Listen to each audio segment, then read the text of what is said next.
अब हम डायमेंशन मालूम करेंगे वर्क यानी कि काम की। और आप सब जानते हैं कि फिज़िक्स में काम, जैसे कि हम आमतौर पर रोज़मर्रा की रूटीन के मुताबिक काम कर रहे हैं, उसको नहीं कहा जाता, बल्कि फ़िज़िक्स में काम का मतलब होता है कि जब आप किसी बॉडी पर कोई फोर्स अप्लाई करें और उस फोर्स अप्लाई करने के नतीजे में बॉडी के अंदर मूवमेंट पैदा हो जाए, बॉडी डिस्प्लेसमेंट कवर करना शुरू कर दे, तो ये कॉन्सेप्ट फिज़िक्स में क्या कहलाता है? वर्क यानी कि काम कहलाता है। तो हम चल के देखते हैं कि वर्क की डायमेंशन कैसे मालूम कर सकते हैं।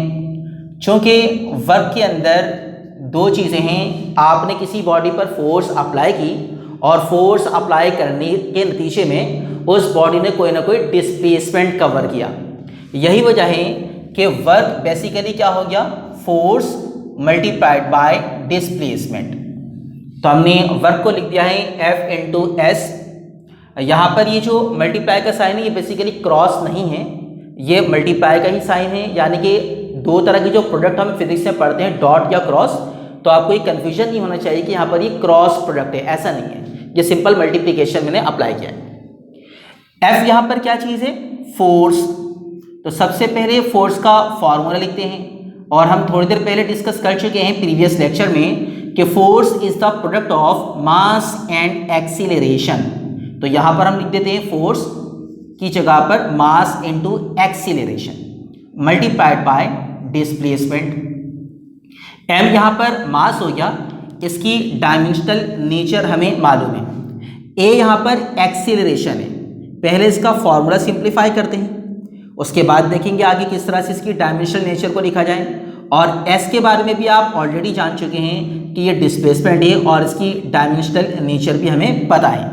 तो आगे चलते हैं, देखते हैं कि मज़ीद किस तरह के स्टेप्स हो सकते हैं। m की जगह पर हम लिख सकते हैं कैपिटल M। एक्सीलरेशन का मतलब क्या होता है? थोड़ी देर पहले हमने पढ़ा वेलोसिटी अपॉन टाइम, तो हम यहाँ पर लिख सकते हैं वेलोसिटी अपॉन टाइम।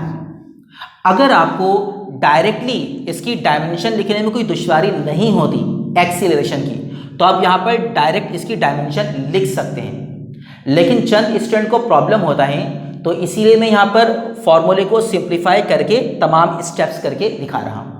तो एक्सीलरेशन के लिए हमने लिख दिया है रेट ऑफ वेलोसिटी, यानी कि वेलोसिटी अपॉन टाइम। एस यहाँ पर डिस्प्लेसमेंट है, और डिस्प्लेसमेंट की नेचर वही है जो बेसिकली लेंथ की होती है, तो हम डायमेंशनली क्या लिख सकते हैं? एल।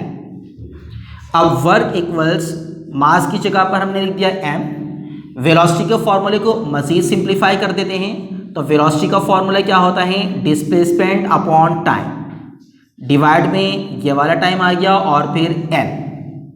आगे देखिए, वर्क इक्वल्स m, डिस्प्लेसमेंट के लिए हम क्या लिखेंगे? चूंकि नेचर लेंथ की है तो l लिखेंगे। ये वाला t और ये वाला t दो डिनोमिनेटर्स हैं, ये ऊपर सब डिवीजन है, नीचे नॉर्मल डिवीजन है, तो दोनों मल्टीप्लाई होकर क्या हो जाएंगे? T square. डायमेंशन हमने कैपिटल टी यूज़ कर लिया, और अब ये वाला एल बचा, तो इस एल को हम यहाँ फिलहाल मल्टीप्लाई में लिख देते हैं। अगले स्टेप में मज़ीद सिंप्लीफिकेशन करते हैं। M as it is, l को एल से आपने मल्टीप्लाई किया एल स्क्वायर, और टी स्क्वायर जो कि डिनोमिनेटर में है, इसको डिनोमिनेटर से न्यूमरेटर में शिफ्ट करेंगे, तो ये क्या हो जाएगा? टी इनवर्स स्क्वायर, यानी टी पावर -2। तो वर्क की डायमेंशन आ गई m l square t inverse 2, या फिर टी इनवर्स स्क्वायर। हमें पता चला कि वर्क की जो नेचर है उसके अंदर मास भी शामिल है, उसके अंदर लेंथ भी शामिल है, और उसके अंदर टाइम भी शामिल है। लेकिन अगर आप इनका कंपेयर करें मोमेंटम और फोर्स की डायमेंशन से, तो आपको पता चलेगा कि तीनों फिजिकल क्वांटिटीज़ की डायमेंशनल एनालिसिस अलग अलग है। यही वजह है कि तीनों फिजिकल क्वांटिटीज़ की नेचर भी अलग है। आगे चलते हैं। वर्क पर डिपेंड करने वाली एक क्वांटिटी है और वह कहलाती है एनर्जी। और एनर्जीज में से हम पहली जो मैकेनिकल एनर्जी है पोटेंशियल एनर्जी, उसकी डायमेंशन मालूम करते हैं। एनर्जीज की लातादाद अक़साम हैं, और लातादाद अक़साम में से कुछ मैकेनिकल एनर्जीज़ हैं।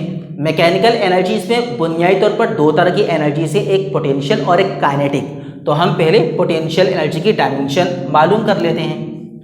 पोटेंशियल एनर्जी का वही फॉर्मूला जो आप छोटी क्लास से पढ़ते आ रहे हैं, वो क्या है? Mass multiplied by gravitational acceleration multiplied by height, mgh। यहाँ पर m क्या चीज़ है? मास। इसकी डायमेंशनल नेचर हमें मालूम है, आगे चल के हम लिख सकते हैं, फिलहाल इसको यूं ही लिखा। जी यहाँ पर ग्रेविटेशनल एक्सीलरेशन है, चूंकि ये एक्सीलरेशन है लिहाजा वही फॉर्मूला अप्लाई कर रहा हूं जो हम आमतौर पर एक्सेलरेशन के लिए करते रहे हैं, यानी कि rate of change of velocity. और यहाँ एक बार फिर मैं आपसे कहूं कि अगर आप इसकी डायरेक्ट डायमेंशन लिखना चाहें तो लिख सकते हैं, ज़रूरी नहीं है फॉर्मूले को सिंप्लीफाई करना, लेकिन कुछ स्टूडेंट को डायरेक्ट लिखने में प्रॉब्लम होती है, इसीलिए फॉर्मूले को बार बार लिख रहा हूँ। हाइट क्या चीज़ है? हाइट का मतलब होता है दो पॉइंट के दरमियान vertical distance. Vertical distance between two point is height, यानी दो पॉइंट के दरमियान डिस्टेंस है तो हाइट की नेचर वही होगी जो कि लेंथ की नेचर होगी। तो यही वजह है कि इसकी डायमेंशनल नेचर हमें मालूम है, इसको हम आगे चल के यूज़ कर सकते हैं, इसको फिलहाल वैसे ही लिख दिया। अब देखिए पोटेंशियल एनर्जी की डायमेंशन क्या बन जाएगी? m, जो कि मास के लिए इस्तेमाल हो रहा है, यहाँ लिखेंगे कैपिटल M। वेलोसिटी की जगह पर हम क्या लिख सकते हैं? डिस्प्लेसमेंट अपॉन टाइम, और नीचे पहले से क्या मौजूद है? ये वाला टाइम, और आगे h जो कि vertical distance between two points यानी कि लेंथ है, लिहाजा l लिख दिया। मज़ीद देखिए potential energy equals m, displacement की नेचर वही जो कि लेंथ की नेचर है, लिहाजा l, और ये वाला l और ये वाला l मल्टीप्लाई होकर क्या हो जाएंगे? l square.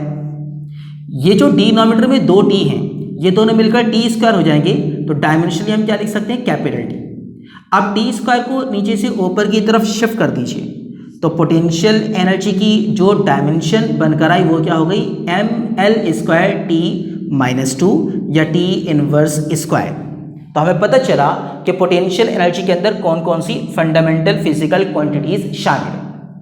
अब जरा कंपेयर कीजिए मोमेंटम, फोर्स, वर्क और पोटेंशियल एनर्जी की डायमेंशन को, तो आपको वाज़ेह तौर पर नजर आएगा कि इन दोनों फिजिकल क्वांटिटीज की नेचर बिल्कुल सेम है। जो सूरत हाल डायमेंशनली आपको यहाँ पर नजर आ रही है, वही सूरत हाल डायमेंशनली आपको यहाँ पर नजर आ रही है। यही वजह है कि हम एनर्जी को डिफाइन किस तरह से करते हैं? एनर्जी को हम डिफाइन करते हैं ability of doing any work, काम करने की सलाहियत। किसी भी बॉडी की काम करने की सलाहियत को हम क्या कहते हैं? एनर्जी, चाहे वो किसी भी तरह की एनर्जी हो। हम एनर्जी की डेफिनेशन में काम को क्यों यूज़ कर रहे हैं? क्योंकि दोनों की नेचर एक जैसी है। हम ये नहीं कह रहे कि मोमेंटम बढ़ाने या कम करने की सलाहियत को एनर्जी कहते हैं। हम ये नहीं कह रहे कि कुव्वत लगाने या कुव्वत हटाने की सलाहियत को एनर्जी कह रहे हैं, क्योंकि एनर्जी, मोमेंटम और फोर्स तीनों की नेचर अलग अलग है। बट जब हम वर्क से कंपेयर करते हैं तो दोनों की नेचर सेम है। यही वजह है कि एनर्जी को in terms of work define किया जाता है। तो यहाँ तक आप लोग प्रैक्टिस कीजिए, और इसके बाद हम मज़ीद फिर डायमेंशन डिफरेंट फिजिकल क्वांटिटीज़ की आगे उसको मालूम करना सीखेंगे। Thank you.